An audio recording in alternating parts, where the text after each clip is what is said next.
Welcome to a fascinating exploration of the microfluidic scaling paradox, where the rules of fluid behavior completely flip at tiny scales.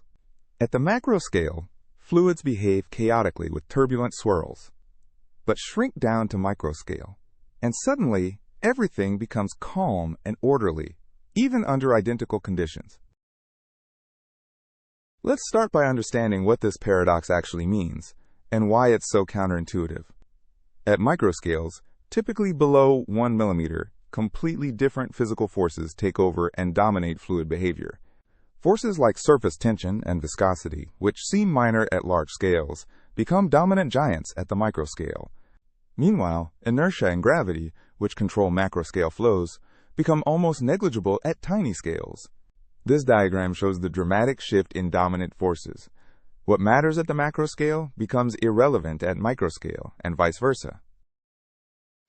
The Reynolds number is our key to understanding this paradox. It's a dimensionless number that predicts flow behavior. The Reynolds number equals density times velocity times characteristic length divided by dynamic viscosity, where ρ is the fluid density, v is the flow velocity, L is the characteristic length scale, and mu is the dynamic viscosity. Physically, Reynolds number represents the ratio of inertial forces to viscous forces in the fluid. Let me ask you a question. What does the Reynolds number actually tell us about how a fluid will behave? The answer is, when Reynolds number is less than 2,300, we get smooth laminar flow. When it's greater than 4,000, we get chaotic turbulent flow. This graph shows the flow regimes. Green is laminar, yellow is transition, and red is turbulent. The boundaries occur around Reynolds numbers of 2,300 and 4,000. Now we arrive at the heart of the paradox. Let me show you something truly counterintuitive. Let's consider water at 20 degrees Celsius as our working fluid for concrete examples. Water has a density of 1,000 kilograms per cubic meter and a dynamic viscosity of 0.001 Pascal seconds. For our macro example, imagine a large pipe with diameter of 0.1 meters or 10 centimeters at a velocity of just 0.023 meters per second, which is extremely slow.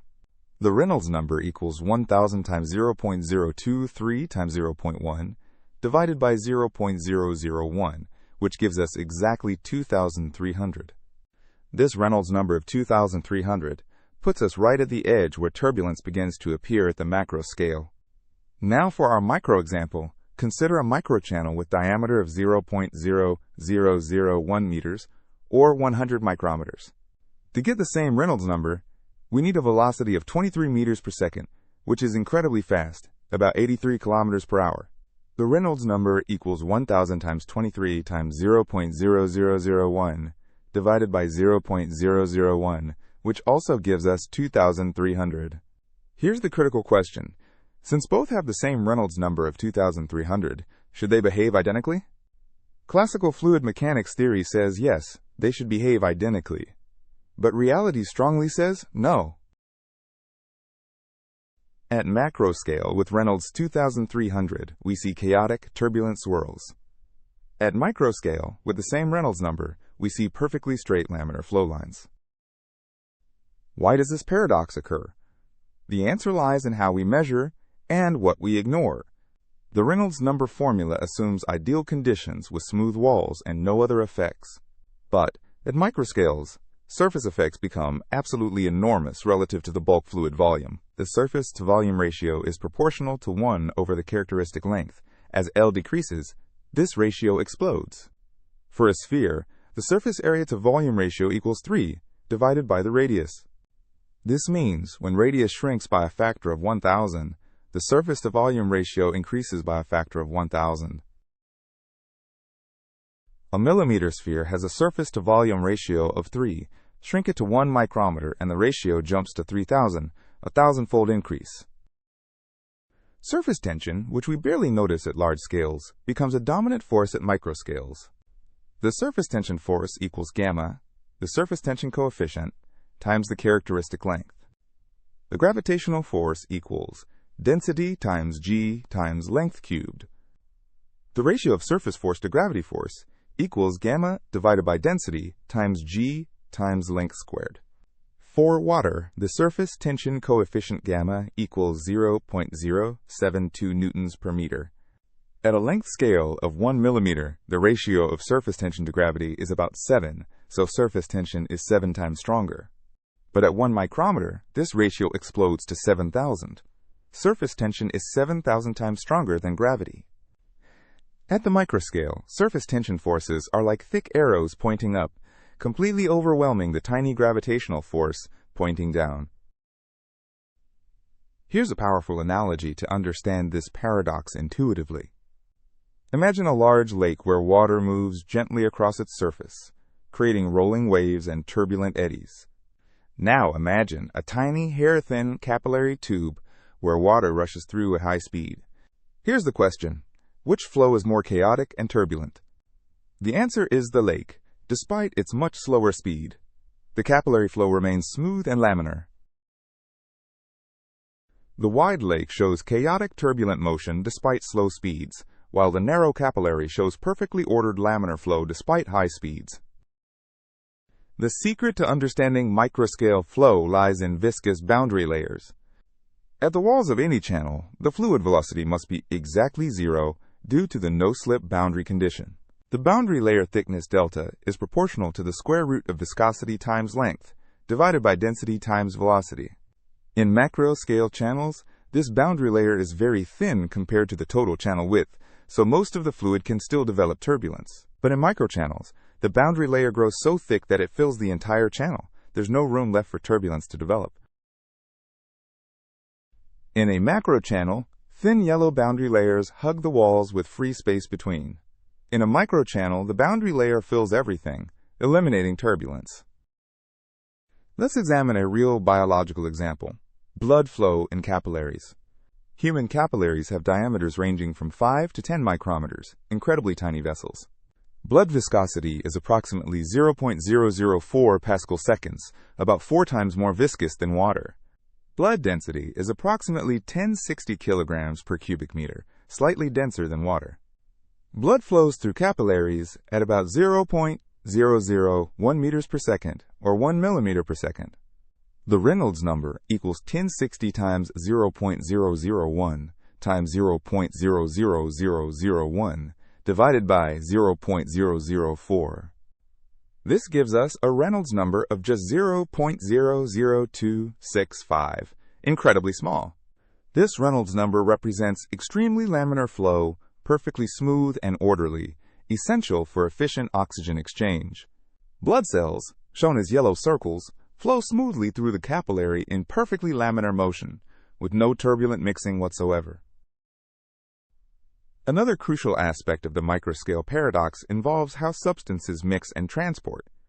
At the macroscale, turbulent mixing is the dominant mechanism for transporting substances and mixing fluids. At the microscale, molecular diffusion becomes the primary transport mechanism, since turbulent mixing is absent. The Peclet number equals velocity times length divided by a diffusion coefficient, comparing convection to diffusion. D is the molecular diffusion coefficient, typically around 10 to the minus 9 square meters per second for small molecules in water.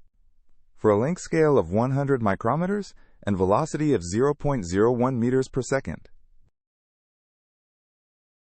The Peclet number equals 0.01 times 0.0001 divided by 10 to the minus 9, which equals 1,000. This shows convection dominates over diffusion, but turbulent mixing isn't available, creating unique mixing challenges. Macro-turbulent mixing rapidly disperses red particles everywhere. Micro-diffusive mixing slowly transports particles across streamlines, much slower but still effective at small scales. Understanding this paradox enables revolutionary applications in microfluidics. Lab-on-a-chip devices use microfluidic channels to perform complex medical tests on tiny blood samples, exploiting predictable laminar flow. Precise drug delivery systems use microfluidics to control medication release with incredible accuracy, down to individual cells. Microreactors for chemical synthesis exploit laminar flow to create precise reaction conditions impossible at larger scales. Inkjet printing relies on microfluidic principles to eject tiny, perfectly controlled droplets of ink. 4 revolutionary applications. Lab chips analyze samples, drug delivery targets cells, microreactors synthesize chemicals, and inkjets print precisely. Let's dive deeper into the mathematics that govern scaling behavior.